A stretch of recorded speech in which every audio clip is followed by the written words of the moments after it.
안녕하세요. 한자서당 훈장입니다. 고전 한자 속에 들어있는 흥미로운 인물 이야기를 소개해 드리겠습니다. 이번에 소개할 인물은 오호심 육국 시리즈 전량왕조 장괴입니다. 그의 생애와 역사 속에 펼쳐진 이야기를 흥미진진하게 전달하겠습니다. 그가 남긴 역사적 교훈과 의미를 새겨보시기 바랍니다. 바로 시작하겠습니다. 중국의 오호심 육국 시대에 대해 먼저 알아보고 시작하자. 약 400년 동안 중국을 통일했던 한나라가 멸망하자 위나라, 총나라, 오나라라는 삼국으로 나뉘었다.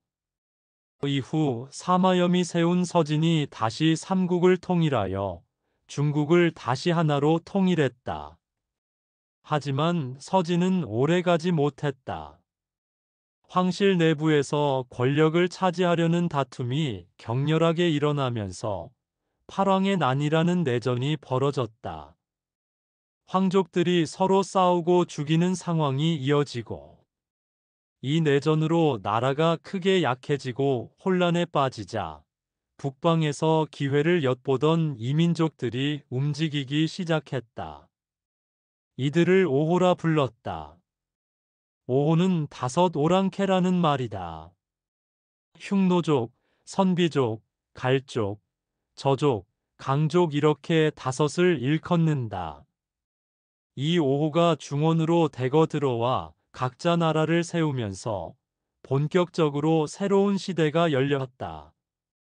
이 다섯 부족이 중국 북쪽에서 16개 나라를 세우고 망하는 과정을 사람들은 오호심 육국 시대라고 부른다. 한편 서진의 황족과 귀족들은 중국 북쪽을 떠나 남쪽으로 내려가 동진이라는 나라를 세우며 살아남는다. 결국 중국은 북쪽의 오호심 육국과 남쪽의 동진으로 나뉘게 되었고, 이후 북쪽은 북위가 통일하고 남쪽은 동진이 계속 이어진다. 이때를 남북조 시대라 한다. 이렇게 오호심 육국 시대는 중국 역사에서 혼란과 분열, 그리고 새로운 질서로 이어지는 다리 역할을 했던 시기였다고 할 수 있다. 255년 서진 왕조의 유주 안평군에서 장괴가 태어났다. 장괴의 가문은 서진 조정에서 중책을 맡은 명문가였다. 조부 장왕은 진서장군으로 서쪽 변경을 수호했고, 부친 장강은 진동장군으로 동쪽 방어를 담당했으며 대대로 조정의 주요 관료를 배출한 훌륭한 가문이었다. 이런 배경 덕분에 장괴는 어려서부터 고위층 인사들과 자연스럽게 교류하며 성장할 수 있었다. 그는 유년 시절부터 책을 손에서 놓지 않을 정도로 학문을 좋아했고, 특히 유교 경전에 깊은 관심을 보였다. 주변에서는 그의 뛰어난 재능을 높이 평가했고, 특히 인의와 도덕을 중시하는 그의 성품이 앞으로 큰 인물이 될 것이라 예측했다. 이러한 학문적 태도와 성품은 훗날 그가 한족의 존경을 받는 통치자가 되는데 중요한 밑거름이 되었다. 장괴가 청년기가 되던 시절 서진 왕조는 표면적으로는 화려했지만 내부는 심각하게 병들어 있었다. 황제 무제 사마염이 사치와 향락에 빠져 국정을 소홀히 했고, 황실 내부에서는 태자 사마충의 우둔함과 외척 양준의 전횡이 점점 더 심해지고 있었다. 290년 무제 사마염이 죽고 해제 사마충이 즉위하자 서진은 본격적인 혼란의 시대로 접어들었다. 해제는 정사를 돌볼 능력이 전혀 없었고, 황후 가난풍과 외척들이 권력을 놓고 다투는 팔왕의 난이 시작되면서 그 혼란은 수도 낙양을 넘어 전국적으로 퍼져나갔다. 특히 그의 출생지인 유주 지역은 팔왕의 난과 이민족들의 빈번한 침입으로 인해 가장 혼란스러운 지역 중 하나였다. 이런 불안정한 상황은 중앙정부의 통제력이 약화되는 결과를 가져왔고, 장괴는 이런 혼란 속에서도 기회를 포착해야 한다는 것을 잘 알고 있었다. 그는 조정에 출사하여 여러 관직을 거치며 자신의 능력을 인정받기 시작했지만, 점점 더 무너져가는 서진의 상황에 깊은 실망을 느꼈다. 장괴는 병법에도 조예가 깊었고, 당시의 복잡한 정치 역학 관계를 꿰뚫어 보는 통찰력을 가지고 있었다.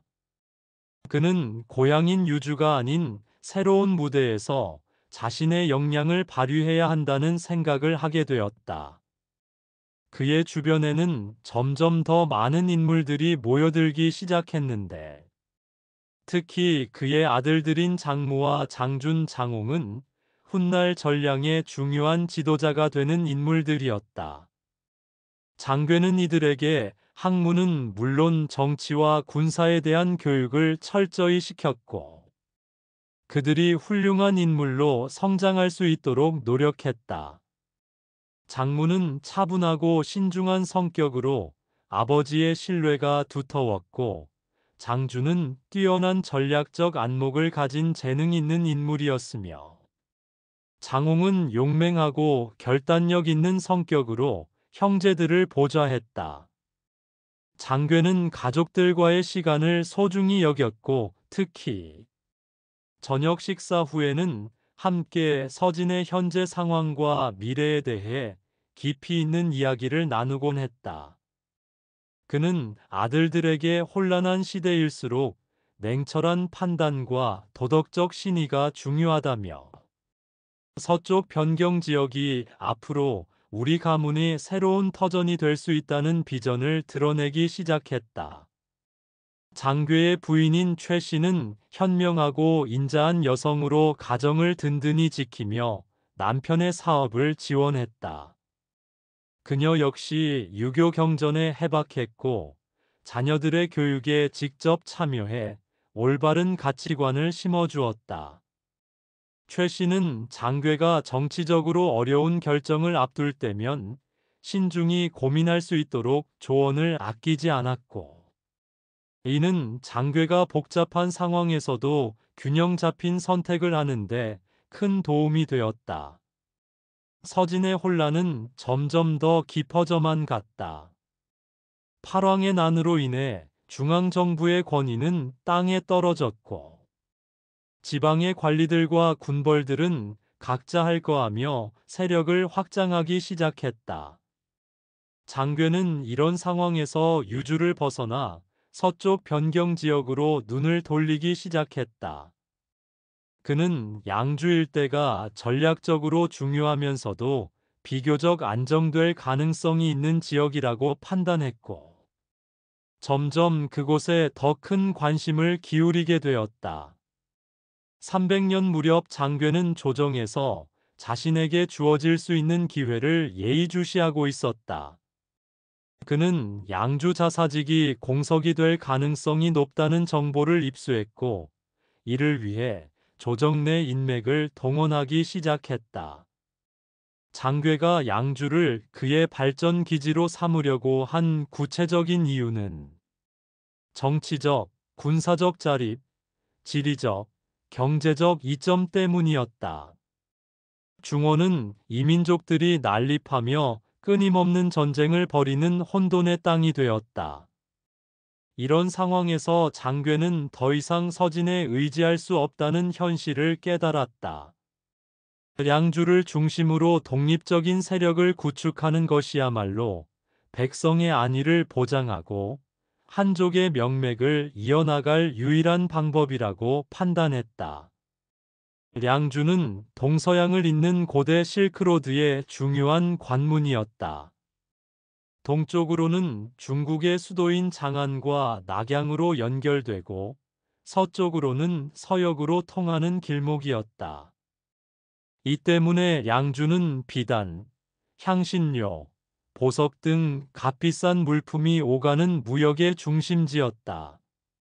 장괴는 이 지리적 이점을 적극 활용하면 경제적 이익을 얻을 것으로 판단했고, 이 경제력으로 군사력을 강화하고 백성들의 삶을 안정시키는 기반을 만들 수 있다고 내다보았다.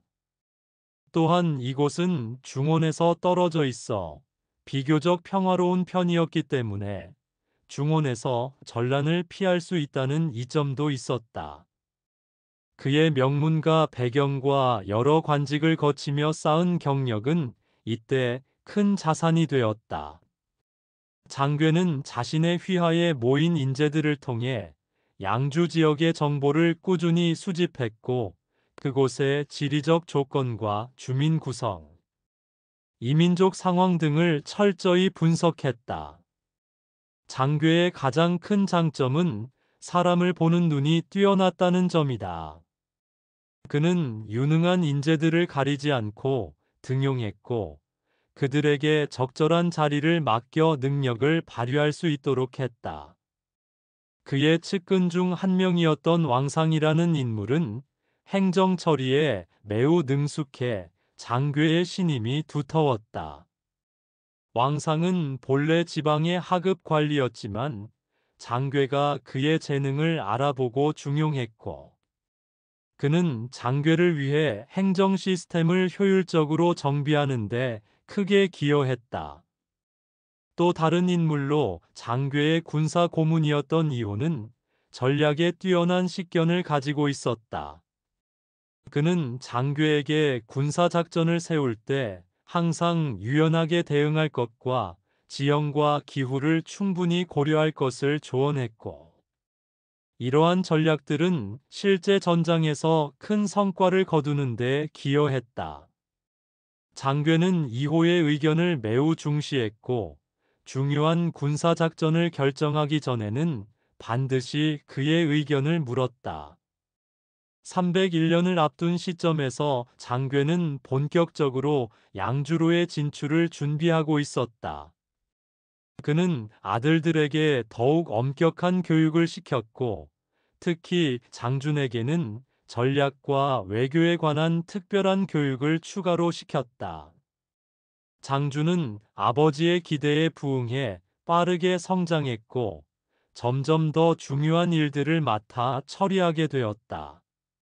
장괴는 장준이 훗날 자신의 뒤를 이어 양주를 훌륭히 다스릴 수 있을 것이라는 확신을 가지고 있었다. 서진의 상황은 더욱 악화되어 가고 있었다. 팔왕의 난은 여전히 계속되고 있었고, 이로 인한 피해는 전국적으로 확산되고 있었다. 중앙정부의 통제력은 사실상 무너졌고, 각 지방의 실력자들이 할거하는 상황이 되었다. 장괴는 이런 상황을 매우 우려했지만 동시에 이 위기가 자신과 가문에게 새로운 기회가 될 수도 있다는 생각을 하게 되었다. 그는 더 이상 중앙정부에 의지하기보다는 서쪽 변경 지역에서 자신의 힘으로 새로운 터전을 마련해야 한다는 결심을 하게 되었고, 이를 위해 본격적으로 준비에 착수했다. 장괴의 가문은 점점 더 양주 진출을 위한 구체적인 계획을 세우기 시작했다. 그의 통치 철학은 엄격하면서도 자비로웠고, 이는 그의 미래 양주 통치의 기반이 될 것이었다. 그는 법을 집행할 때는 공정함을 최우선으로 했지만, 동시에 백성들의 어려움을 잘 이해하고 적절히 배려하는 모습을 보였다. 장괴는 개인적인 욕심보다는 가문과 추종자들의 안전을 최우선으로 생각했다. 그의 이런 태도는 주변 인물들에게 깊은 신뢰를 주었고, 그를 따르는 이들은 점점 더 늘어나만 갔다. 장괴의 이야기는 이렇게 혼란한 시대에 뛰어난 지도력과 도덕적 신의로 새로운 기회를 찾아나가는 과정이라고 할 수 있다. 그의 일생은 서진 말기의 혼란과 그 속에서 서쪽 변경 지역에 새로운 질서를 세워나가는 지도자의 모습을 잘 보여주고 있다. 301년을 앞둔 이 시점에서 장괴는 인생의 전환점을 맞이할 준비를 하고 있었고, 그의 앞에 펼쳐질 양주에서의 새로운 도전이 기다리고 있었다. 299년 서진의 팔왕의 난이 절정에 이르렀을 때, 장괴는 중앙정부의 완전한 붕괴를 목도하며 결단을 내려야 했다. 수도 낙양은 피로 물들었고 황실의 권위는 땅에 떨어졌으며 각지의 지방관들은 중앙의 명령을 무시하고 독자적인 세력을 구축하는 혼란스러운 상황이었다. 장괴는 더 이상 유주에 머무르는 것이 가문과 추종자들의 안전을 보장할 수 없다고 판단했고, 서쪽의 양주로 향하는 중대한 결정을 내렸다. 양주는 중원에서 멀리 떨어져 있었고 험난한 지형으로 인해 비교적 평화를 유지하고 있었지만, 그곳은 다양한 이민족들이 혼재하는 복잡한 지역이었다. 장괴의 양주 행렬은 가족들과 충성스러운 부하들 그리고 그를 따르는 백성들로 구성된 대규모의 이동이었다. 이들은 모든 재산을 짐싸들고 험난한 여정을 떠나야 했고, 장괴는 이 어려운 과정에서도 항상 선두에 서서 사람들을 이끌었다. 그의 아들 장문은 행렬의 후미를 맡아 약자들이 떨어지지 않도록 보살폈고, 장주는 선발대를 이끌며 안전한 경로를 확보하는 역할을 맡았다. 장홍은 호위 병력을 지휘해 도적단이나 적대적 이민족들의 습격에 대비했다. 300년 초 장괴의 일행이 양주에 도착했을 때 그들이 목격한 것은 이민족들의 빈번한 약탈에 시달리던 불안정한 지역이었다. 한족 백성들은 두려움에 떨고 있었고 땅은 황폐화되어 있었으며 마을마다 방어용으로 허술한 목책을 쳐놓은 초라한 모습이었다. 장괴는 먼저 군사력을 이용해 약탈을 일삼는 이민족들을 터벌하는 데 주력했다. 그의 군사 고문 이호는 현지 지형을 철저히 분석해 효과적인 작전을 수립했고, 장괴의 장남 장문은 부족민들과의 외교적 교섭을 통해 분란을 최소화하려 노력했다. 장주는 아버지를 도와 군사훈련을 담당했고, 장홍은 직접 전투부대를 이끌고 약탈자들을 소탕하는 전투에 참여했다. 장괴의 통치 방식은 유교적 가르침에 기반을 두고 있었다. 그는 백성들에게 인자하게 대했지만 동시에 엄격한 법 집행으로 공정성을 유지했다. 그의 이러한 태도는 양주 백성들에게 깊은 인상을 주었고 점차 그에 대한 지지가 높아져 갔다. 특히 그는 현지 유지들과의 관계 형성을 중시했고 정기적으로 그들을 초대해 지역 문제에 대해 논의했다. 이러한 소통을 통해 장괴는 양주의 실정에 맞는 정책을 수립할 수 있었다. 301년 장괴는 마침내 서진 조정으로부터 양주자사로 공식 임명되었다. 비록 중앙정부의 통제력이 사실상 무너진 상태였지만 이 임명은 그에게 합법적인 통치 권한을 부여해 주었다. 장괴는 양주자사가 된 후 본격적으로 군사력 강화에 나섰다. 그는 양주의 지형적 특성을 이용해 방어에 유리한 진지를 구축했고, 특히 황하를 따라 요새화된 거점들을 설치했다. 또한 백성들을 훈련시켜 자체적인 방위군을 조직했는데, 이 방위군은 평시에는 농사에 종사하다가 위기 시에는 즉시 전투에 투입될 수 있는 체제였다. 장괴의 통치 아래 양주는 중원에서 피난 온 수많은 한족 백성들의 안전한 피난처가 되었다. 그들은 황폐한 전장을 떠나 비교적 평화로운 이 땅에서 새로운 삶을 시작할 수 있었다.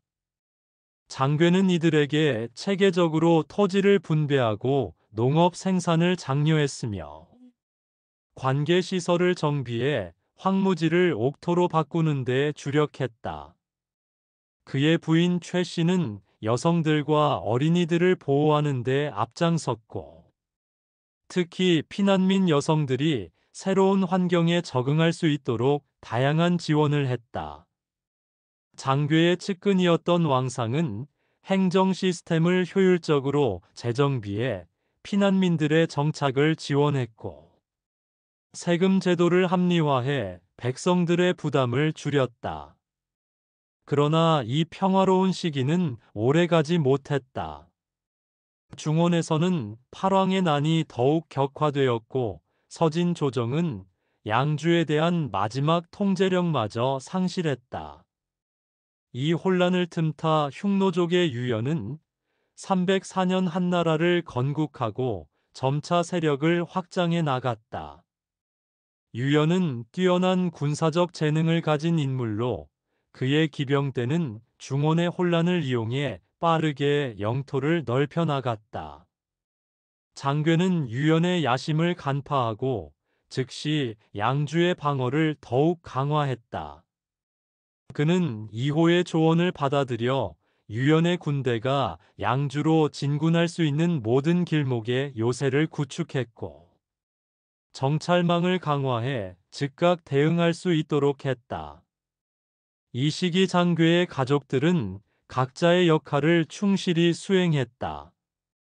장무는 아버지를 보좌의 내정을 처리했고, 장주는 군사 전략을 수립했으며, 장홍은 전장에서 용맹을 떨쳤다. 장괴의 통치 철학은 어려운 시기에 더욱 빛을 발했다. 그는 백성들에게 우리는 비록 중원과 멀리 떨어져 있지만 한족의 문화와 전통을 지켜나가야 한다고 강조하며 교육을 장려했다. 그는 유학 교육을 확대해 젊은이들에게 유교 경전과 역사를 가르쳤고, 이는 양주가 문화적 정체성을 유지하는 데 중요한 역할을 했다. 경제적으로는 실크로드의 요충지라는 지리적 이점을 활용해 무역을 장려했다. 그는 상인들에게 보호를 제공하고 세금 혜택책을 도입해 중앙아시아와의 교역을 활성화했다. 이를 통해 양주의 경제는 점차 안정을 찾아갔고, 군사력 유지에 필요한 재정적 기반을 마련할 수 있었다. 그러나 유연의 위협은 여전히 진행 중이었다. 유연은 먼저 주변 군벌들을 하나씩 토벌하며 점차 양주를 향해 접근해 왔다. 장괴는 이호와 장준과 함께 매일 군사회의를 열며 상황을 분석했다. 그들은 유연이 양주를 직접 공격하기보다는 먼저 주변 세력을 정리할 것이라고 예측했고, 이 예측은 적중했다. 이로 인해 장괴는 귀중한 시간을 벌 수 있었지만, 그들은 이 시간을 방어 준비에 최대한 활용해야 했다. 장괴는 양주 전역에 봉화대를 설치해 적의 접근을 즉시 알릴 수 있는 체제를 구축했고, 장홍에게 기동력 있는 기병대를 조직하도록 지시했다. 또한 왕상으로 하여금 비상시에 대비한 식량 비축을 늘리게 했고, 최씨 부인은 여성들로 구성된 지원 부대를 조직해 전쟁에 대비했다. 304년 말 장괴는 양주의 모든 지도자들을 소집해 중요한 회의를 열었다. 그는 우리가 맞이할 위기는 컸지만 우리의 결심도 확고하다며 양주를 지키기 위해 모든 수단을 동원할 것을 선언했다. 이 회의에서 장주는 유연의 군사적 성향을 자세히 분석했고, 이호는 방어 전략을 제시했으며 장문은 배급 확충 방안을 보고했다.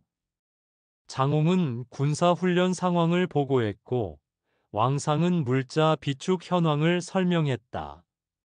장괴는 이 모든 준비가 완료되더라도 전쟁을 피하는 것이 최선이라고 믿었지만 필요하다면 단호히 맞서 싸울 각오도 되어 있었다. 그의 이러한 태도는 주변 모든 이들에게 깊은 신뢰를 주었고 량주 백성들은 하나가 되어 이 위기를 극복하기 위해 준비했다. 장괴의 량주 통치는 비록 외부의 위협 속에서 시작되었지만 오히려 이 위기가 양주 사람들을 단결시키는 계기가 되었다. 그의 뛰어난 지도력과 인품은 점점 더 많은 주변 부족들까지도 그를 따르게 만들었고, 량주는 점차 난세의 오아시스로 변모해 갔다. 그러나 유연의 그림자는 점점 더 커져만 갔고, 장괴와 양주는 언제든지 닥칠 수 있는 거대한 도전에 맞서야 할 것이었다. 302년 장괴는 공식적으로 양주자사의 직위를 유지하면서도 사실상 독립적인 통치를 시작했다. 그는 여전히 서진의 연호를 사용하며 형식적으로는 중앙정부에 대한 충성을 유지했지만 모든 군사 행정 경제 권한을 자신이 직접 장악했다. 장괴는 이 시기를 전환점으로 삼아 양주를 전량이라고 칭하기 시작했는데 이는 후세의 전량 왕조의 시작으로 기록되는 중요한 순간이었다. 그의 첫 번째 주요 정책은 양주 지역의 군사 체계를 완전히 개편하는 것이었다. 장괴는 아들 장준으로 하여금 기존의 방위군을 정규군으로 전환하는 작업을 지휘하게 했다. 장준은 아버지의 신임을 받아 탁월한 조직 능력을 발휘해 5개 주요 거점에 군영을 설치하고 각지의 봉화대를 완비했다. 장문은 내정을 총괄하며 백성들의 생활 안정을 도모했고, 장홍은 기동 타격대를 강화해 변경 지역의 안전을 책임졌다. 장괴의 외교 정책은 현실적이면서도 유연했다. 그는 남쪽에 세워진 동진 조정과 외교 관계를 수립했다. 303년 장괴는 특사를 동진에 파견해 공식적으로 직위를 받았는데 이는 그의 정통성을 강화하는 상징적인 의미가 컸다. 동진과의 관계는 주로 문화적 경제적 교류에 중점을 두었고 군사 동맹보다는 상호 인정의 관계를 유지했다. 이민족들과의 관계에서 장괴는 독특한 접근법을 취했다. 그는 흉노족, 선비족, 저족 등 주변 부족들에게 단순한 무력적 억압보다는 교역과 외교를 통한 평화 공존을 제안했다. 장괴는 특별히 장무에게 이민족들과의 교역을 전담시키면서도 장홍으로 하여금 군사적 준비를 게을리하지 않도록 했다. 이러한 이중 전략은 큰 성과를 거두어 많은 부족들이 자발적으로 전량에 복속하거나 우호 관계를 맺었다. 경제 정책에서 장괴는 독자적인 생존 체제를 구축하는 데 주력했다. 그는 농업 생산을 대폭 확대하기 위해 대규모 관계 시설을 건설했고 새로운 농법을 도입했다. 특히 그는 실크로드의 요충지라는 지리적 이점을 최대한 활용했다. 장괴는 서역과의 교역을 활성화하기 위해 사막을 가로지르는 상단들을 보호하고 무역로를 정비했다. 전량의 옷과 말은 서역 상인들에게 인기 있는 상품이 되었고, 이는 경제적 자립을 가능하게 하는 중요한 수입원이 되었다. 문화 보존에 있어 장괴의 역할은 각별했다. 그는 중원이 혼란에 빠져 있는 동안 한족 문화의 등불을 지키기 위해 유학자들을 중용하고 학교를 설립했다. 장괴는 정기적으로 유명 학자들을 초빙해 강연을 개최했고 학문을 장려하는 분위기를 조성했다. 304년 유연이 한나라를 건국하면서 중원의 상황은 더욱 악화되었다. 장괴는 이 변화를 예의주시하면서도 당황하지 않았다.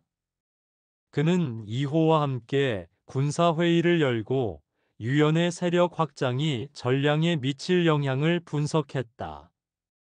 장주는 아버지에게 보다 적극적인 방어 체계를 구축할 것을 건의했고, 장괴는 이 의견을 받아들여 황하 일대에 추가 요새를 건설하기로 결정했다. 308년 유연이 성륵에게 중원 공략을 명하면서 양주와 중원 사이의 교통로는 사실상 단절되었다. 이 위기 상황에서 장괴는 오히려 독자적인 생존 전략을 본격화했다. 그는 먼저 식량 자급자족을 위해 전면적인 농업 개발에 나섰다. 왕상은 행정 능력을 발휘해 황무지 개간 사업을 성공적으로 추진했고 2년 만에 식량 저축을 2배로 늘렸다. 장괴의 지혜는 위기마다 빛을 발했다. 그는 중원과의 연결이 끊기자 오히려 서역과의 연결을 더욱 강화했다. 장무는 아버지의 명을 받아 서역으로 가는 무역로를 안전하게 보호하는 방식으로 이를 통해 페르시아와 비단길 교역을 재개했다. 장주는 군사 개혁을 단행해 기존의 보병 중심 체계에서 기동력 있는 기병대 중심으로 전환했다. 이 변화는 광활한 평야와 사막 지형에서 효과적인 방어를 가능하게 했다. 장괴의 가족들은 각자의 역할을 완수했다. 장무는 내정을 처리하면서도 아버지의 외교 정책을 보좌했다. 그는 특히 이민족들과의 교섭에서 탁월한 능력을 발휘해 무력 충돌 없이 많은 문제를 해결했다. 장주는 군사 전략가로서의 재능을 인정받아 점점 더 중요한 역할을 맡게 되었다. 장홍은 전장에서 용맹을 떨치는 한편 후방 훈련을 담당해 신병 교육 체계를 확립했다. 310년에 이르러 전량은 완전한 자립 체제를 구축했다. 비록 외부와의 연결이 제한되었지만 오히려 이로 인해 내부적 결속이 더욱 강화되었다. 장괴는 정기적으로 각지를 순시하며 백성들의 어려움을 직접 듣고 해결해 주었다. 그의 이러한 통치 방식은 백성들로부터 깊은 신뢰를 얻었다. 교육 측면에서 장괴의 공적은 특히 빛났다.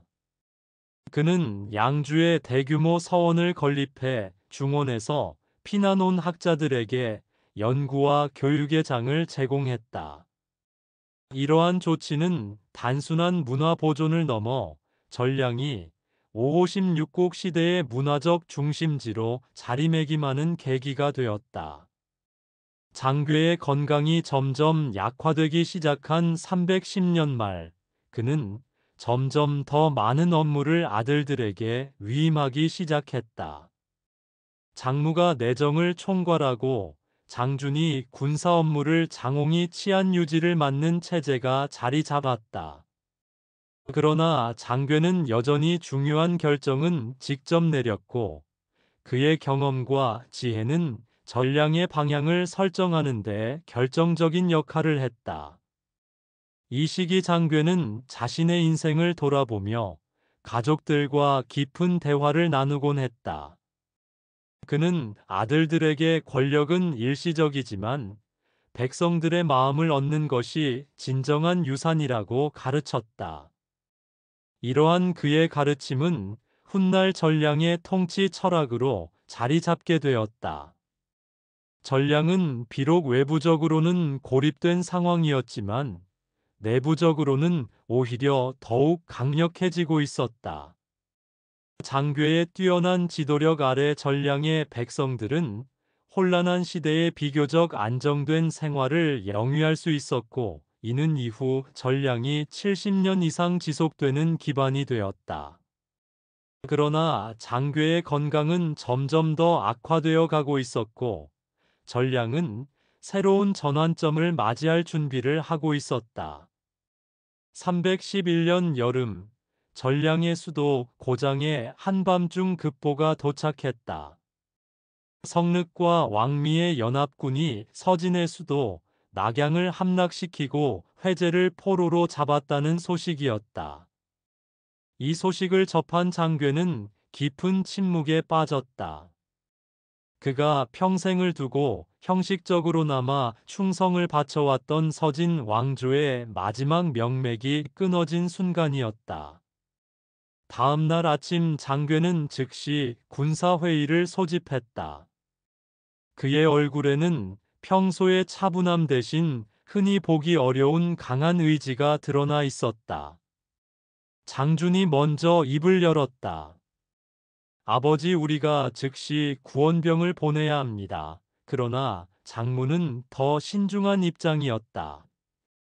이미 중원은 한나라 유연의 군대에 장악된 상태입니다.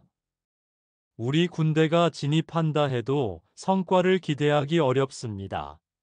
장괴는 두 아들의 의견을 듣고 깊이 고민했다.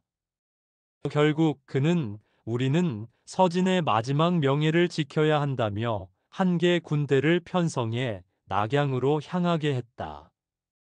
그러나 예상대로 이 군대는 중원 진입에 실패하고 말았다. 이 사건은 전량 내부에 큰 충격을 주었다. 많은 관리들과 장수들이 서진의 멸망이 전량의 운명에도 영향을 미칠 것이라고 걱정하기 시작했다. 이런 불안감 속에서 장괴의 동생 장광이 움직이기 시작했다. 장광은 평소부터 형의 인자한 통치 방식을 약점이라고 생각해왔다.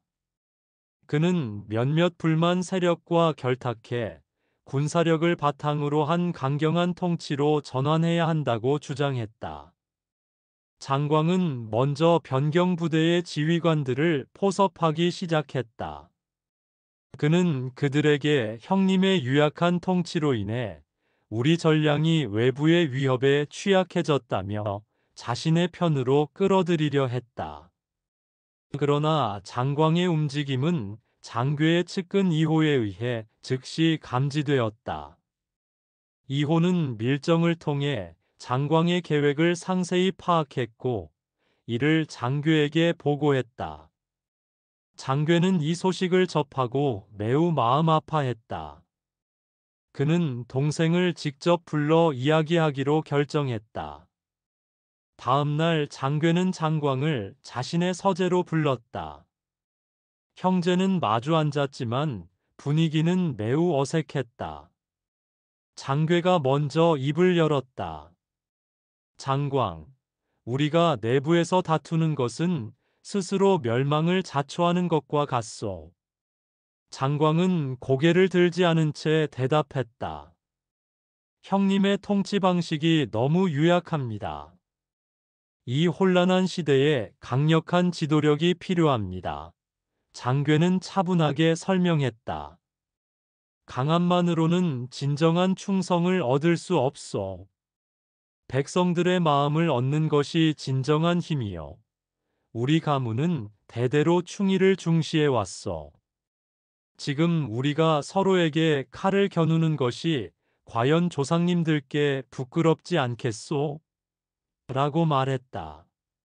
이 말에 장광의 표정이 조금 누그러들었다.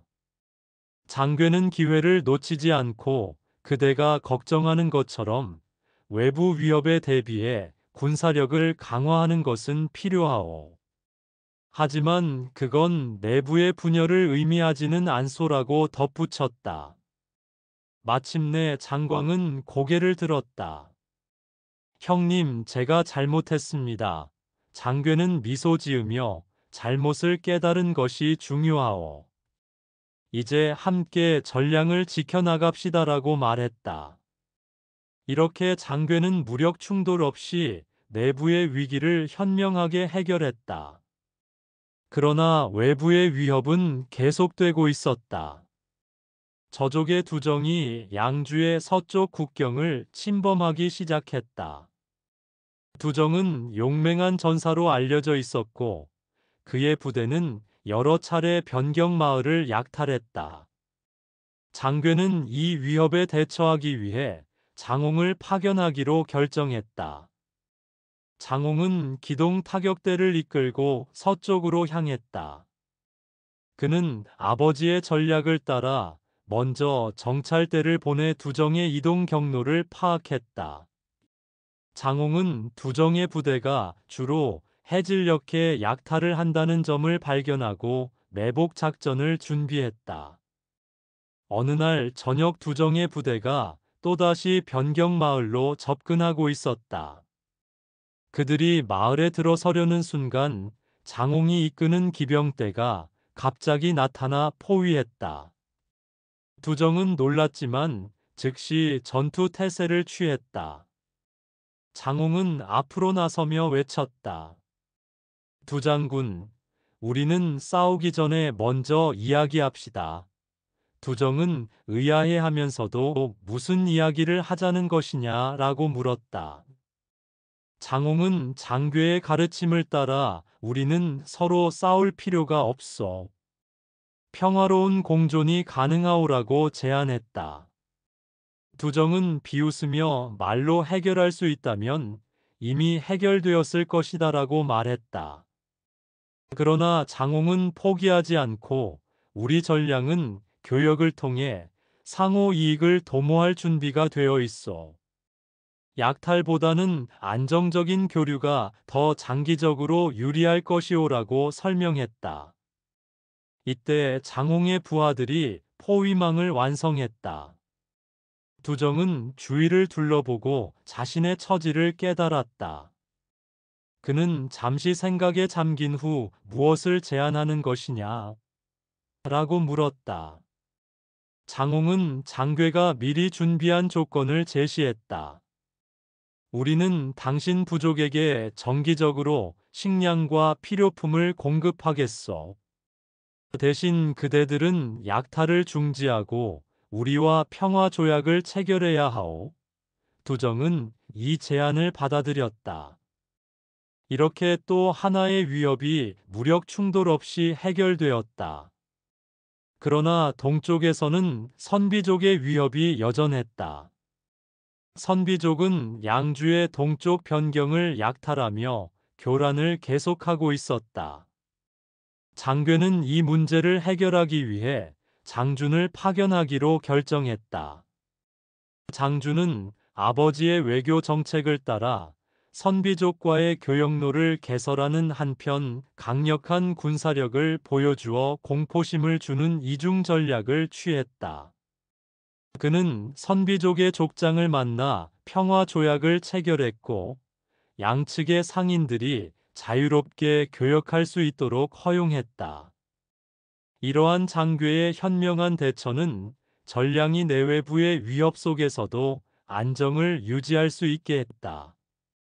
312년 봄 장괴는 전량의 모든 관리와 장수들을 소집해 중요한 회의를 열었다.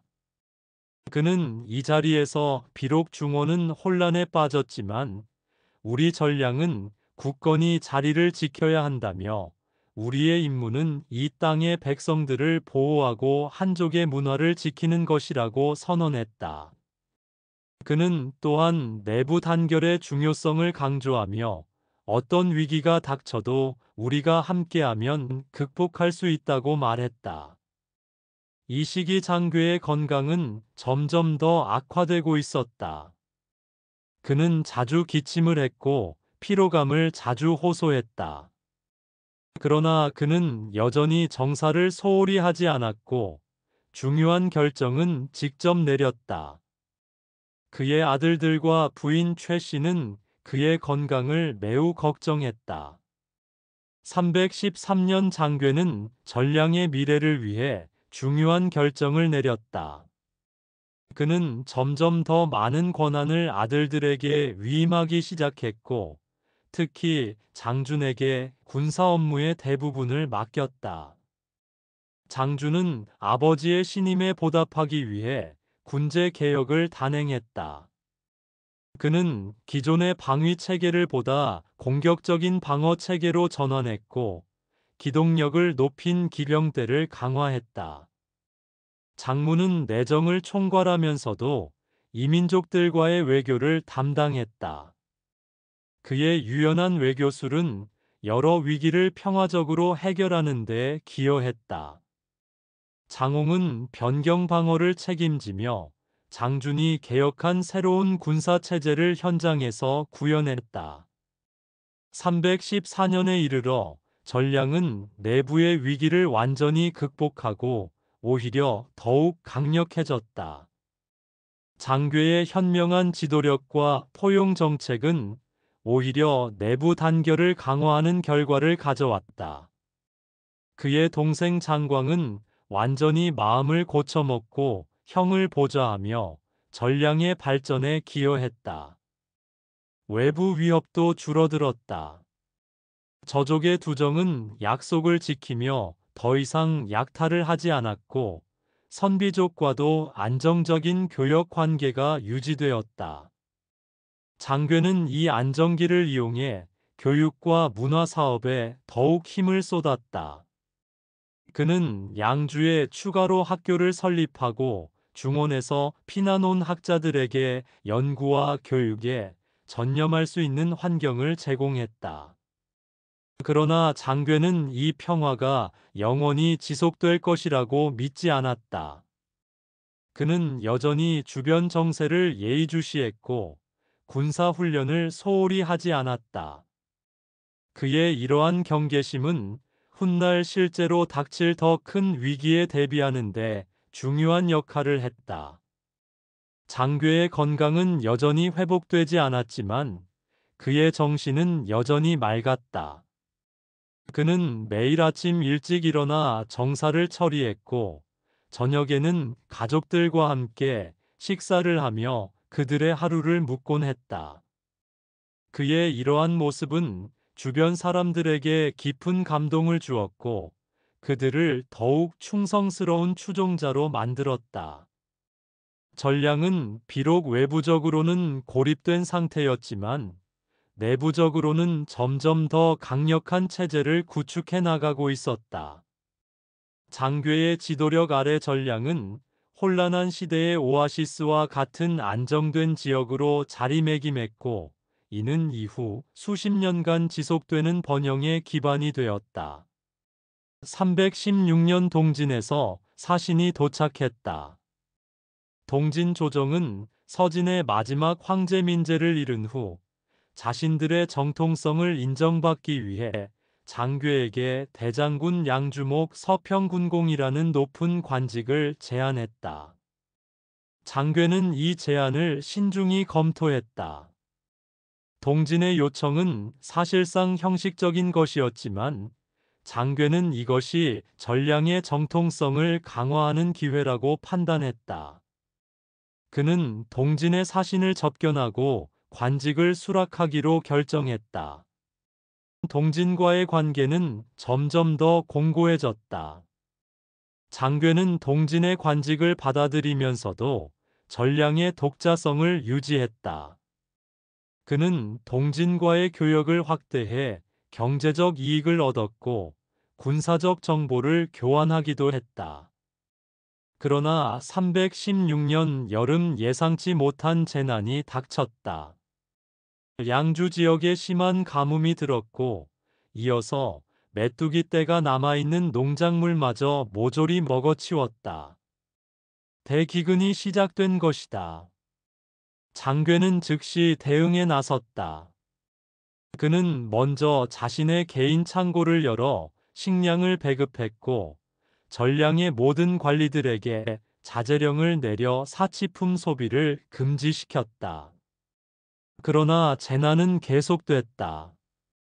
기근이 지속되면서 역병까지 창궐하기 시작했다. 장괴는 매일 직접 피해 상황을 점검했다. 그의 건강이 좋지 않았지만 그는 개의치 않았다. 백성들이 고통받는데 어떻게 편히 쉴 수 있겠소라고 말하며 그는 직접 병자들을 위문하고 식량 배급을 감독했다. 이 시기 장괴의 아들들은 각자의 역할을 다했다. 장문은 동진과의 교역을 확대해 추가 식량을 조달했고, 장주는 군대를 동원해 구호 활동을 지원했다. 장홍은 치안을 유지하며 약탈 행위를 막는 데 주력했다. 동진 조정도 전량의 재난 소식을 듣고 식량 지원을 보내왔다. 이 지원은 비록 많지는 않았지만 양측의 관계가 단순한 형식 이상임을 보여줬다. 장괴는 이 지원에 감사하는 한편으로도 전량의 자립 능력을 더욱 강화해야 한다는 결심을 했다.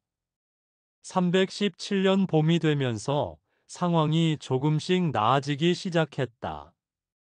새로운 농작물이 자라나기 시작했고 역병도 점차 수그러들었다. 장괴는 백성들이 겪은 고통을 잊지 않았다. 그는 특별 조치를 내려 3년 동안의 세금을 면제해줬고 이전의 빚을 탕감해줬다. 이러한 조치는 백성들의 큰 지지를 받았다. 이 위기 기간 장괴의 지도력은 더욱 빛을 발했다. 그의 인자함과 결단력은 백성들에게 깊은 인상을 남겼다. 한 노인은 장공이 아니었다면 우리는 다 죽었을 것이라고 말했고, 이는 많은 백성들의 공감을 얻었다. 317년 말 장괴는 전량의 모든 관리들을 모아놓고 말했다. 이번 재난은 우리에게 많은 교훈을 주었소. 우리는 더 튼튼한 저장 시설을 건조해야 하고, 더 효율적인 구호 체계를 마련해야 하오. 그는 장무에게 식량 저장고 확충 계획을 세우게 했고, 장준에게는 긴급 상황 대응책을 만들라고 했다. 장홍에게는 재난 발생 시 치안 유지 체계를 강화하도록 지시했다. 장괴의 건강은 여전히 완전히 회복되지 않았지만 그의 지도력은 여전히 전량을 이끌어 나가고 있었다. 그는 점점 더 많은 일을 아들들에게 맡기기 시작했지만 여전히 중요한 결정은 직접 내렸다. 전량은 비록 외부의 위협과 내부의 재난 속에서도 꿋꿋이 자리를 지키고 있었고 장괴의 지도 아래 점점 더 강력한 세력으로 성장해 나가고 있었다. 동진과의 관계는 형식적으로 유지되면서도 실질적으로는 독립적인 통치가 계속됐고 장괴의 현명한 지도력 아래 전량은 혼란한 시대에 오아시스와 같은 안정된 지역으로 자리매김했다. 318년 봄 장괴는 서역과의 교류를 본격적으로 확대하기로 결심했다. 그는 아들들과 측근들을 불러 중요한 회의를 소집했다. 회의실 벽에는 새로 제작된 실크로드 지도가 걸려 있었다. 장괴는 지도를 가리키며 말했다. 량주는 동쪽의 중원과 서쪽의 서역을 잇는 가장 중요한 교역로다. 우리는 이 지리적 이점을 최대한 활용해야 한다. 량주의 지리적 성격을 잠시 알아보자. 량주는 고대 중국의 중요한 행정구역으로 오늘날 간수성 서부와 닝샤 일부를 아우른다. 예로부터 이곳은 동서양을 잇는 실크로드의 관문이자 무역 중심지로 자리 잡았다.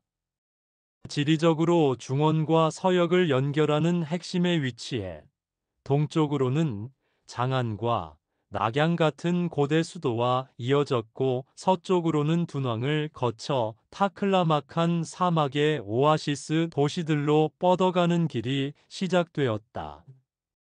량주는 서역에서 비단 향신료 보석, 유리 같은 진귀한 물품이 중국으로 들어오는 첫 관문이었으며 중국의 비단과 차가 서쪽으로 나아가는 출발점이었다. 이러한 위치 덕분에 양주는 상업적으로 크게 번영했다. 수많은 상인과 여행자가 이곳을 오가며 물품뿐 아니라 문화, 종교, 기술이 활발히 교류되었다. 특히 불교가 서역에서 중국으로 전파되는 과정에서 양주는 중요한 역할을 담당했다. 5호 16국 시대의 혼란 속에서도 장괴가 세운 전략은 양주의 지리적 이점을 활용해 비단길을 장악하며 경제적 번영을 누리고 있었다. 장준이 먼저 찬성의 의사를 표했다. 아버지 말씀대로다. 서역과의 교역은 경제적 이익뿐만 아니라 문화적 교류에도 큰 도움이 될 것이다. 장문은 더 실용적인 접근을 제안했다. 먼저 장액과 돈왕을 정비해야 한다. 이 도시들은 서역으로 가는 관문이다. 장괴는 이 제안을 받아들여 즉시 장액과 돈왕의 정비 계획을 수립했다. 그는 장무에게 이 일을 맡겼다. 장무는 현지로 떠나 도시의 성벽을 보수하고 시장을 확장하는 작업을 지휘했다. 또한 장괴는 상인들에게 세금 감면 정책을 실시했다. 서역 상인들이 전량에서 무역할 때는 관세를 30% 감면해 주었고, 전량 상인들이 서역으로 갈 때는 초기 자본을 지원해 주었다. 이러한 정책은 큰 호응을 얻었다. 몇 달 안에 수많은 상인들이 양주로 모여들기 시작했다. 카라샤르와 쿠차에서 온 상인들은 진귀한 보석과 향료를 가져왔고, 사마르칸트와 부하라에서 온 상인들은 정교한 금속 공예품과 도자기를 가져왔다. 전량에서는 주로 비단과 차, 옥을 수출했다. 경제적 교류가 활발해지자 자연스럽게 문화적 교류도 시작되었다. 가장 두드러진 것은 불교의 유입이었다. 쿠차에서 온 승려 불도징이 양주에 도착했을 때 장괴는 그를 특별히 접견했다. 불도징은 산스크리트어로 된 불경을 가지고 왔고 중국어에 능통했다. 장괴는 그에게 스님, 전량에서 불법을 펴는 것을 허락하겠소라고 말하며 불도징이 절을 짓고 경전을 번역할 수 있도록 지원을 약속했다. 불도징은 감격하며 장공의 후의에 감사드린다. 나는 반드시 전량에서 불법을 널리 펴겠다라고 답했다. 장괴는 돈왕에 첫 불교 사원을 짓도록 명령했다. 이 사원은 후에 유명한 막고굴의 전신이 되었다. 그는 또한 중원에서 피난 온 학자들에게 불경 번역 작업을 지원하도록 했다. 이렇게 해서 수많은 불경이 한문으로 번역되기 시작했고, 이는 중국 불교사에 중요한 기여를 했다. 불교 미술도 크게 발전했다. 서역에서 온 화가들과 조각가들이 전량에 정착하기 시작했고, 그들의 예술은 전통적인 중국 미술과 결합해 독특한 예술 양식을 만들어냈다. 장괴는 유교 교육에도 여전히 힘썼다. 그는 강사 제도를 만들어 유명 학자들에게 역사와 유교 경전을 강의하게 했다. 이 강의는 일반 백성들도 들을 수 있도록 공개되었다. 장주는 특히 학문에 뛰어난 재능을 보였다. 그는 아버지를 도와 교육 체계를 정비했고, 젊은이들이 공부할 수 있는 환경을 조성했다. 장주는 교육이야말로 나라의 근본이다라고 말하며 학자들을 우대하고 서책을 수집하는 데 힘썼다. 319년이 되면서 양주의 번영은 절정에 달했다. 시장에서는 다양한 물건들이 거래되었고 거리에서는 다양한 언어가 오갔다. 중원의 혼란을 피해 전량으로 이주하는 사람들이 늘어났고, 이로 인해 인구가 크게 증가했다. 장괴는 이주민들을 잘 정착시키기 위해 특별 정책을 펼쳤다. 새로 이주한 사람들에게는 일정 기간 세금을 면제해 주었고, 농사짓도록 땅을 분배해 주었다. 이러한 정책은 많은 사람들을 끌어들였고, 전량의 국력을 더욱 강화시켰다. 그러나 이러한 번영에도 불구하고 장괴의 건강은 점점 악화되고 있었다. 그는 자주 기침을 했고 피로감을 자주 호소했다. 320년 봄 장괴는 중요한 결정을 내렸다. 그는 점점 더 많은 권한을 아들들에게 위임하기 시작했다. 장무는 내정과 외교를, 장주는 군사와 교육을, 장홍은 치안과 변경 방어를 담당하게 되었다. 그러나 장괴는 여전히 최종 결정권을 가지고 있었고 중요한 문제는 직접 처리했다. 이 시기 장준의 역할이 특히 두드러졌다. 그는 아버지의 서역 정책을 이어받아 더욱 확장했다. 그는 서역의 여러 도시 국가들과 외교 관계를 수립했고 상호 방위 조약을 체결하기도 했다. 장준의 노력으로 전량은 서역에서 더욱 강력한 영향력을 행사하게 되었다. 문화적 측면에서도 전량은 눈부신 발전을 이루었다. 양주에는 도서관이 설립되어 수만 권의 서적이 소장되었다. 중원에서 피난 온 학자들은 안정된 환경에서 학문 연구에 전념할 수 있었다. 많은 유명한 시인과 작가들이 전량에서 활동하며 중국 문학사에 중요한 작품들을 남겼다. 장괴는 자신의 생의 마지막 시기에 이르러서도 여전히 백성들을 걱정했다. 그는 정기적으로 시장을 순시하며 물가를 점검했고 백성들의 생활상을 직접 확인했다. 그의 이러한 모습은 백성들에게 깊은 감동을 주었다. 320년 가을 장괴는 마지막 큰 업무를 시작했다. 실크로드를 따라 여행하는 상인들과 순례자들을 위한 역참을 구축하는 것이었다. 그는 장무에게 이 업무를 지휘하게 했다. 이 역참들은 여행자들에게 안전한 숙소와 음식을 제공했고 정보 교류의 장소가 되기도 했다. 이 역참 제도는 실크로드 교역의 안전성과 효율성을 크게 높였다. 장괴의 건강이 점점 더 나빠지자 그는 후계 문제를 본격적으로 고려하기 시작했다. 그는 장무와 장준을 불러 깊은 대화를 나누었다. 나는 머지않아 떠날 것이다. 너희들은 형제 간의 화합을 지키고 전량을 잘 다스려야 한다.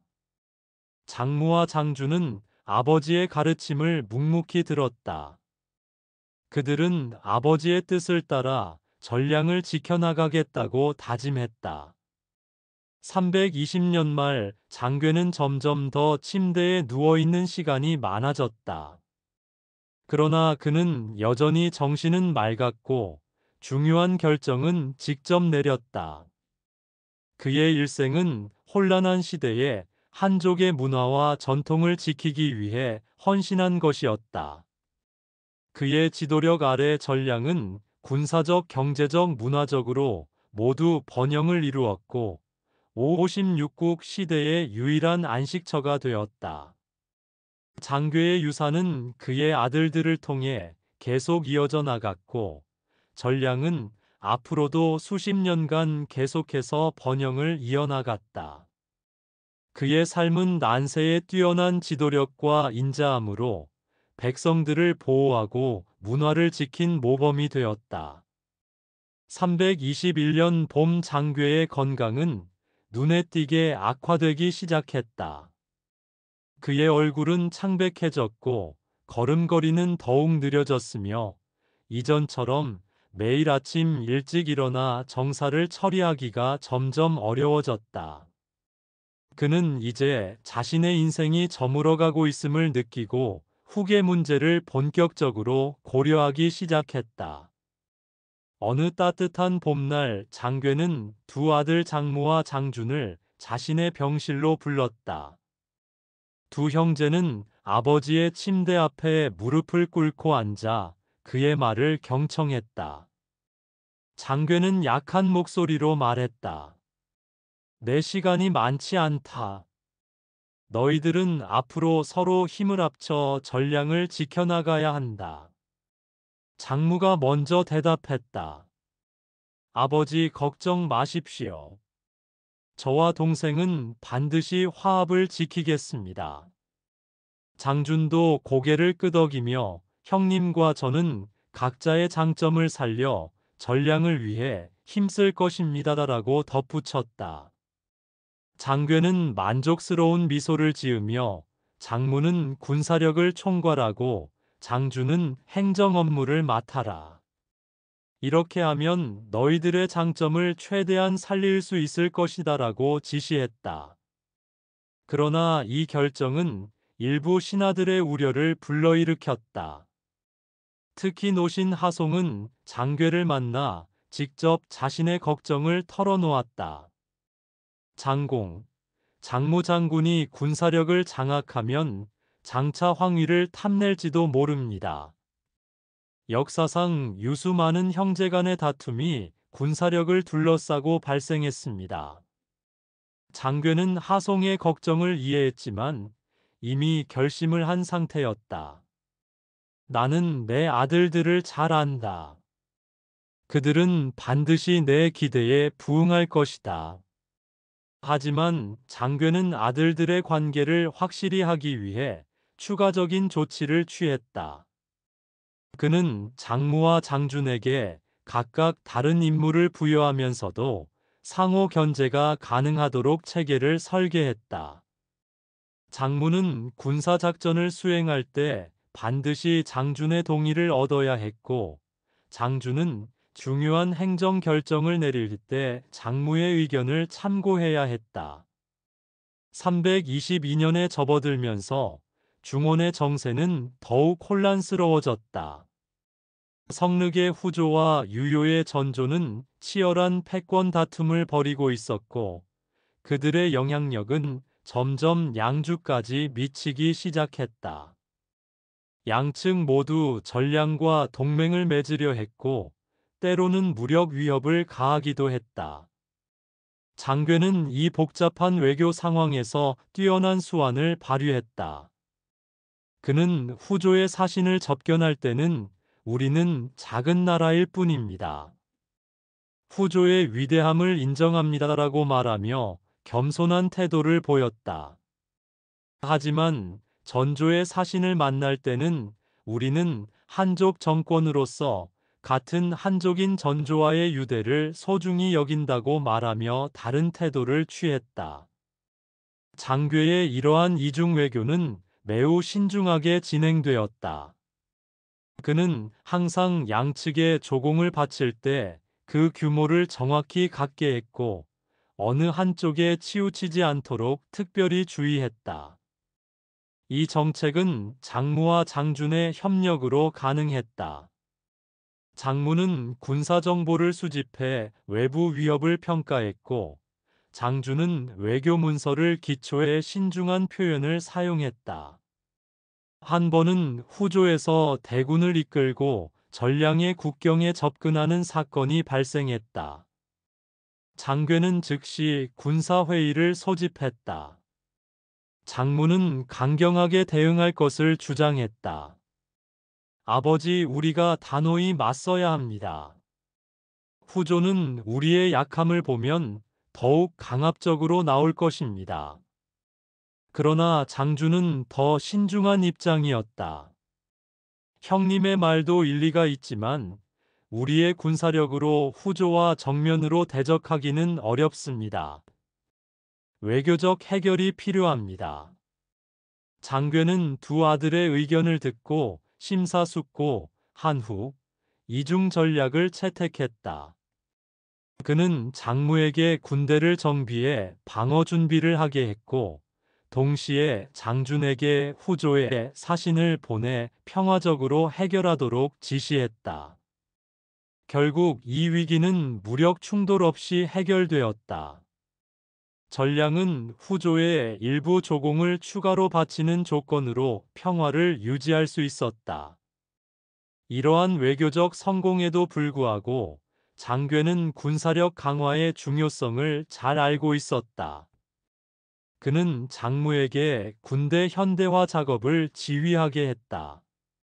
장무는 서역과의 교역으로 얻은 수입으로 새로운 무기와 갑옷을 구입했고 군사 훈련을 강화했다. 특히 그는 기병대를 확장해 이동 속도와 타격력을 높였다. 장준은 행정 측면에서 군수 지원 체계를 개선했다. 그는 군량미 저장고를 확충하고 군인들의 대우를 개선해 사기를 높였다. 또한 그는 변경 지역에 거주하는 백성들에게 군사 훈련을 시켜 위기 시 즉시 전투에 투입할 수 있는 예비군 체계를 구축했다.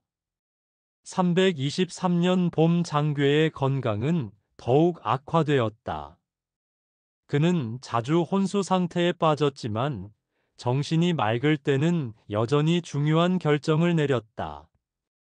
그는 장무와 장준을 불러 마지막 가르침을 전했다.